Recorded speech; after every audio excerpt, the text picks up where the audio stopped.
Hi, this is Riley, and this is Torrevieja News for Tuesday, the 11th of August, 2026, brought to you by White Doves, your funeral plan, will, and probate all under one roof.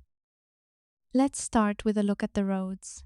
If you have been caught in the queues on the N332 in Torrevieja recently, it seems not even artificial intelligence can fix the problem. The Ministry of Transport's new AI traffic light system at the Punta Prima roundabout is causing a lot of frustration. Over 40,000 vehicles pass through there daily, and while the system aims to keep the main highway moving, it is leaving local residents on roads like Avenida de la Sola stuck in massive jams.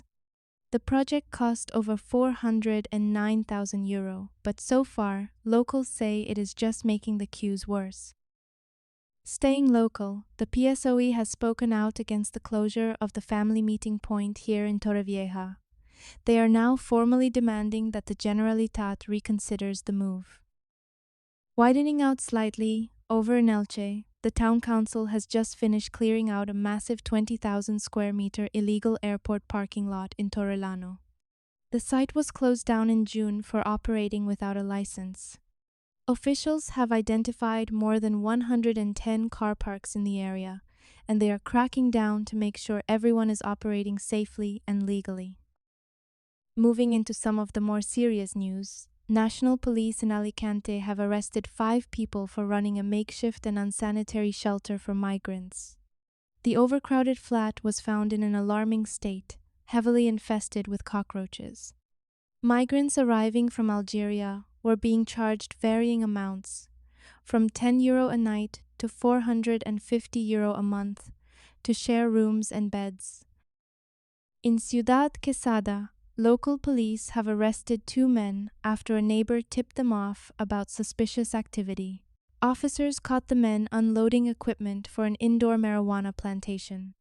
Despite trying to run away, they were caught and handed over to the Guardia Civil. And some tragic news from Benidorm. A 66-year-old British tourist has died following a parasailing accident off Levante Beach on Monday evening. Sudden strong winds caused the tow rope to snap, sending 2 people plunging into the water. Despite the best efforts of emergency medical teams, the woman passed away in hospital. A man who was also on the ride survived with injuries. To finish on a different note, Netflix is gearing up to film a new true crime documentary right here in the province.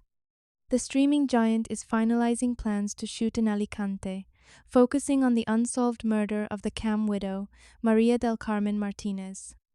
The documentary will dive into one of the most high-profile mysteries in recent years.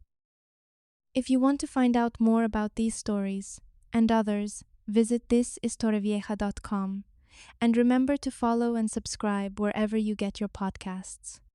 Today's This is Torrevieja News was brought to you thanks to White Doves, specialists in estate and funeral planning. Find out more at whitedoves.es. I'm Riley Villa, and I will see you tomorrow. And remember, if you plan to look at the solar eclipse, make sure you have approved viewing glasses, and plan your route as many viewing points will be busy.